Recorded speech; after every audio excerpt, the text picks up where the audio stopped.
આકાશવાણી ભુજ પ્રસ્તુત છે અખબારોની હેડલાઇન્સનો કાર્યક્રમ હેવર. નમસ્કાર, હું કિંજલ મકવાણા. કચ્છ મિત્રમાં પહેલા પાનાના સમાચાર છે. રોડ ટુ હેવનના વિસ્તરણની દરખાસ્ત કેન્દ્રમાં પડતર. ધોળાવીરાથી સાંતલપુર માર્ગને 10 મીટર પહોળો કરવાની ટેન્ડર પ્રક્રિયા જારી. પ્રવાસીઓમાં આકર્ષણનું કેન્દ્ર બનતા આ માર્ગનું વિસ્તરણ જરૂરી. કચ્છ મિત્રમાં બીજા પાનાના સમાચાર છે.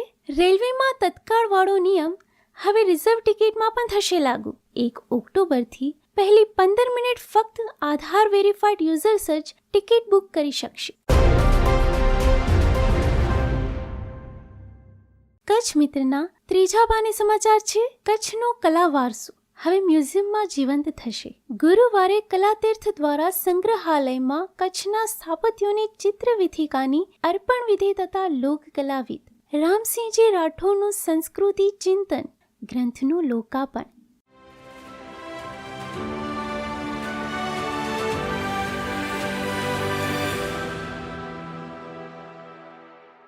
હું મૈત્રેય વ્યાસ. દિવ્ય ભાસ્કરના અંદરના પાને સમાચાર છે કે તારીખ 17 અને 18 તારીખે આયોજિત યુનિવર્સિટીના 20મા યુવા મહોત્સવમાં 1100 વિદ્યાર્થીઓ જોડાશે. સ્પર્ધાઓ સાથે ફૂડ ફેસ્ટિવલ અને સંગીત કાર્યક્રમ યોજાશે. ઇન્ફ્લુએન્સર સહિતના વિષયો પર પણ ચર્ચા થશે. દિવ્ય ભાસ્કરના છેલ્લા પાને સમાચાર છે. કચ્છ માંગે કાયમી શિક્ષક. ખાસ ભરતીના નામે પણ માત્ર વાયદા અને વચનો જ અપાયા. 1012ની ભરતી સામે એટલા જ શિક્ષક વતન જશે એટલે કચ્છમાં ઘટ યથાવત. પ્રાગ પરથી 45 કિલોમીટરની પદયાત્રા કરીને યુવાનો ભુજ સુધી પહોંચ્યા અને આવેદન પત્ર આપ્યું. હવે જનજાગૃતિ રેલી પણ યોજાશે.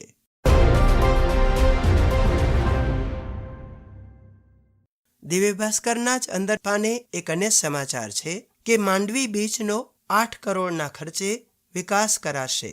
2 વર્ષમાં 102 કરોડના વિકાસ કામો કર્યા હોવાનો વર્તમાન બોડીનો દાવો.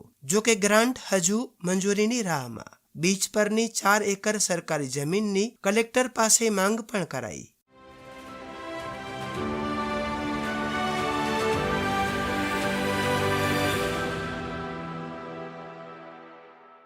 હું જયેશ રાવલ. સંદેશના ભુજ પેજ પર સમાચાર છે.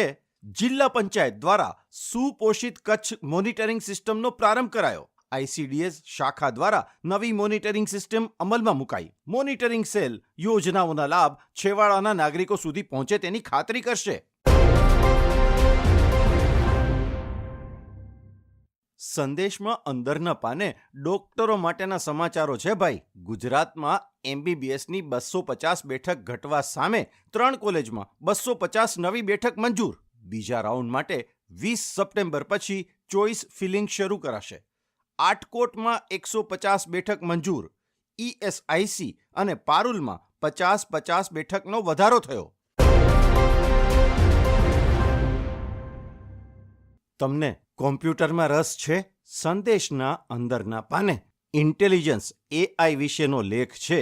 સિન્થેટિક્સ ઇન્ટેલિજન્સ AIનો ખાત્મો કરશે SI. સિન્થેટિક ઇન્ટેલિજન્સ આર્ટિફિશિયલ ઇન્ટેલિજન્સથી 4 ચાસણી ચડે એવું છે. SI વિચારવાની શક્તિ પણ ધરાવે છે.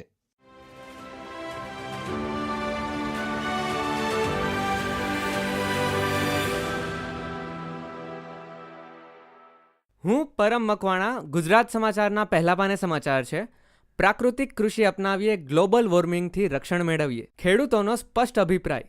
જેમ જેમ પ્રાકૃતિક કૃષિ પદ્ધતિ જૂની થતી જાય છે તેમ તેમ રોગ જીવાતોનો ઉપદ્રવ પણ ઘટે છે. બીજામૃતથી જમીનજન્ય રોગો ઉપર પણ કાબૂ લાવી શકાય છે.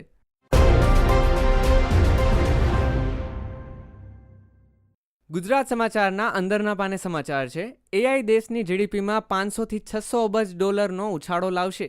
AI નોકરીનું સર્જન કરશે અને વૈશ્વિક સ્તરે AIમાં ભારતનો 10 થી 15% હિસ્સો હશે. નીતિ આયોગના રિપોર્ટમાં AIના ઉપયોગ પર ભાર મુકાયો.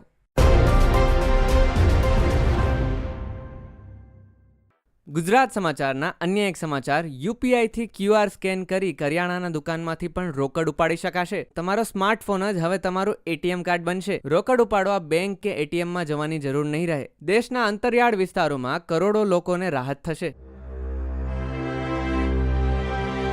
અખબારોની હેડલાઇન્સનો કાર્યક્રમ હેવર હેવર